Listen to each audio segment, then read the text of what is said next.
Hey everyone, welcome to a festive Christmas episode of the Criterion Connection. I'm Wade. And I'm Joe. This is Saint Joe over here. And we're here to talk about a Christmas movie, if you couldn't tell from the title. It's called A Christmas Tale. A Christmas Tale, yeah. Yeah, this is going to be an interesting review because we have two different views on this movie. Yeah. Yeah, so... Yeah, it's called Christmas Tales from 2008. It's French. It's a dramedy? Sure. There's more drama. I wouldn't say it was a dramedy, but sure. I guess. It was kind of like, I thought it was a comedy for a little bit. I was like, is this supposed to be like a satirical black comedy or something like that? I mean, there was moments, but like most of the animation in the beginning, like, is this supposed to be silly or something like that? I don't know. I hope Because not. the first line was such a bummer. My son is dead. Yeah. Like, oh. Yeah. So I didn't like the movie. I'll straight up tell you. I'll straight up tell you. I fell asleep on it. I was gonna say, like, I don't really think of this movie as having a genre. I think it's a genreless movie. Is it a Christmas movie? Technically, yes. I think this is. But is it like a movie you should watch at Christmas? I wouldn't say so. I think this is an Ebenezer Scrooge's favorite Christmas movie, I believe, because it was just so mean. It wasn't. Well, it wasn't entirely mean.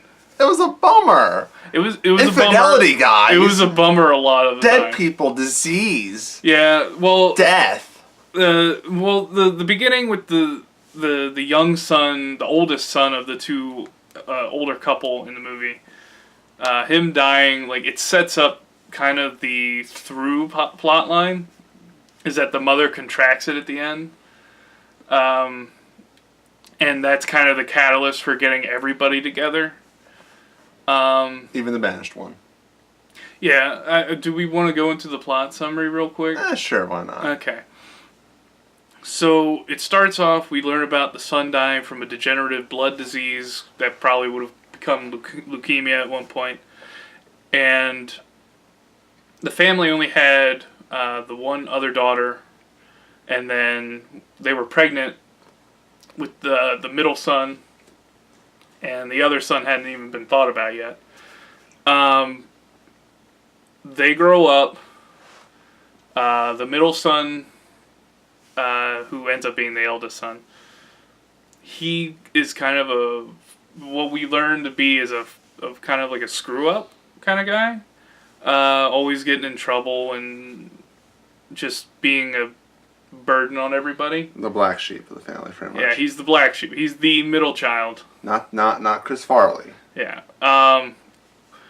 And he gets himself into a lot of debt at one point, and the daughter pays it off and makes a claim that he is to be banished from the family, pretty much. Like, she will not be in the same place as him at any point in time.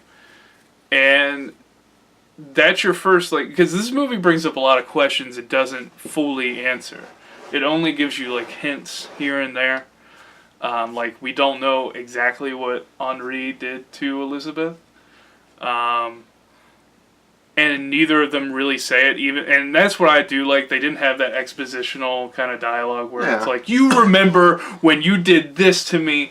No, they killed my dog. They keep talking around it, which is nice. It's realistic. That's very real. And nobody else knows what happened either. They're just trying to calm the waves and try and get on with everything.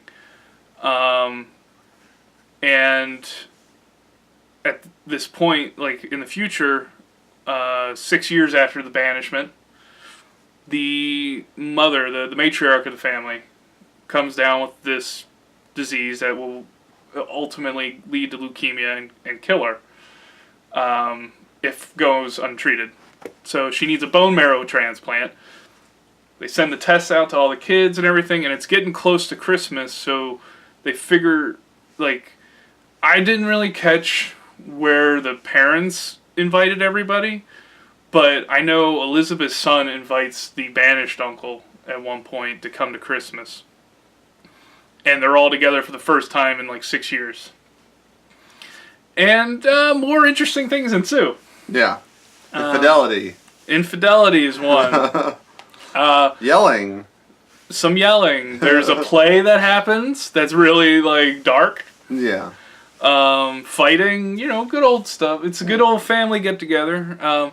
Merry Christmas. Merry Christmas. And at the end, the black sheep brother is one of two people in the whole family that are compatible.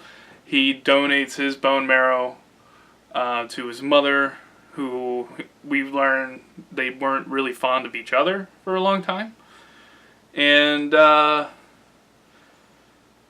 I think Elizabeth, I know she's dealing with whatever she deals with, and who knows what happens between Simon, the cousin, who, ended up, I guess, living with them. I guess it's inferred that his father passed away and he moved in, and became one of the brothers, essentially, like a pseudo-brother. And... But the Theon Greyjoy. Yeah, kind of the Theon... funny, I was just watching that. But it's Simon and Ivan and Sylvia, who knows how that goes. They seem to be happy. I don't know. But, yeah, a lot of plot lines just don't... There's a lot of stuff that happens in this movie. There's a lot... I touched a lot of it, but that's probably about 60%. Yeah, I felt like some of the plot lines just didn't resolve. It's a really realistic movie. Yeah. It just takes place over a chunk of time. And it's just, it's one of those things, in a short story class, they'll teach you, when you're writing the story, you should know all the stuff that happens, but you're picking, the most important moments of a character's, life. And this could be something like that, like a catalyst for Henri or Elizabeth or Simon. It's a lot of stuff happening all at once. For everybody. You know what this movie reminded me of a little bit? Royal Tenenbaums a little bit. Which is funny. I don't like Royal Tenenbaums. I know. I'm just saying, I just want to say... Which we should review on here someday. I haven't seen it in years. We'll see. I don't think I hear it as much as you do. But it just kind of reminded me of this dysfunctional family getting back together because of the parent. Mm-hmm. Well, maybe not. Maybe the mom is not as mischievous and awful like Gene Hackman is. In Royal Tenenbaums. Probably, yeah. But in this movie, it's weird because you don't like this movie, and I do. I do like it. Yeah, this movie was... It takes a while to get into. I felt like it was a slow pace, too much talking. It is slow. It's slow. It could be a little shorter. I mean, I don't know. 2.5 hours, guys. 2.5 hours of dour... at the end, there's kind of a joyous, Christmassy feel. He gave his mom, his estranged mom, bone marrow. That's a, it's a Christmas miracle. But it just felt like, did you beat me over the head with all this bad stuff for 2 hours? I'm not gonna really care so much about these characters. They're just all of them are pretty bad people. I don't know if they're the siblings are mostly bad. I wouldn't say that. I'd say they're all really complicated people. Yeah, I mean, it just... They all make... that's why I did really like it. The characters are really realistic. They're complicated. They can be selfish at times. They can be generous at times. Nobody's perfect, and that's, I think, kind of what the movie is talking about. Maybe I just wasn't digging it. Yeah, it could be that. I mean... I found a lot of really cool stuff in it. I like when Henri goes and sees Junon in the hospital when she's receiving the bone marrow. He just woke up and the first thing he does is go see her.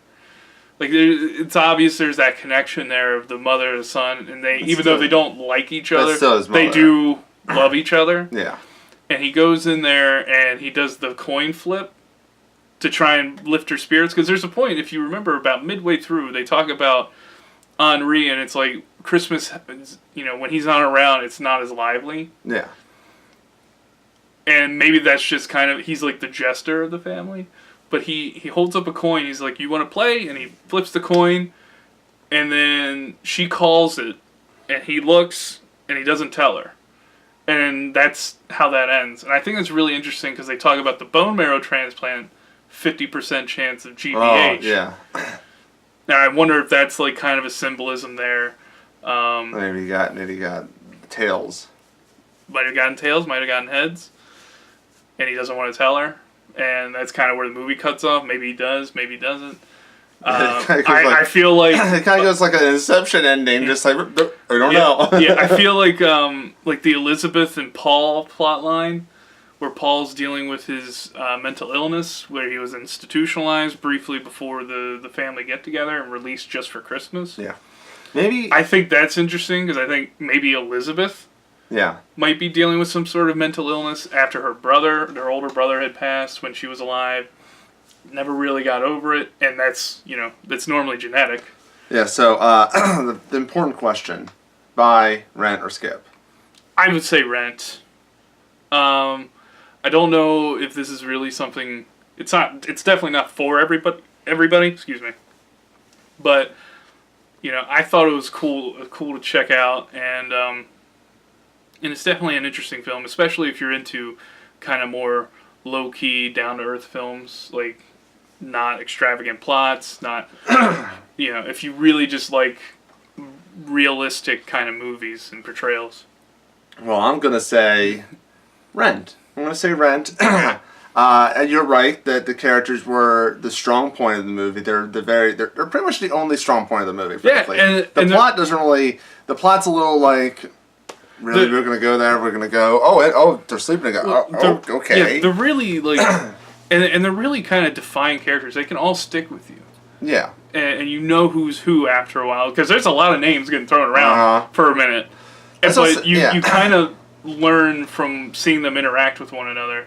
But also, I didn't really like my experience watching the movie. Yeah, I got because it was just it just wasn't connected to me. That's why I'll say Rent, because I don't know. Maybe it's just me. Yeah. Maybe because we just saw Star Wars like an hour before I watched it. Maybe that's why because I've already had a 2.5 hour movie. I'm doing another one, but it's much slower, more talky, more dialogue, more conflict of characters. And it's also Christmas time. Yeah. And I have Christmas decorations everywhere, and I'm watching this movie, and I'm just like.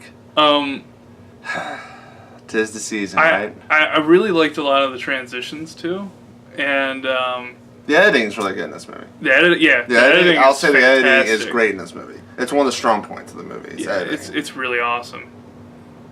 It's worth watching. It's definitely worth watching. And the sound was a little there was like music in the background here and there. Yeah, and I thought it was like. It's a nice little touch. It wasn't like too much. It wasn't in your face. Yeah, it was definitely like some underplayed. Christmas movies. And sometimes it seems like it could have been just playing in the background of the scene, like it does at one point. Yeah. But one of the really cool things is there's certain points where certain characters get kind of either a letter or like an inner monologue that they recite straight to camera, which I thought was really interesting. And I don't know.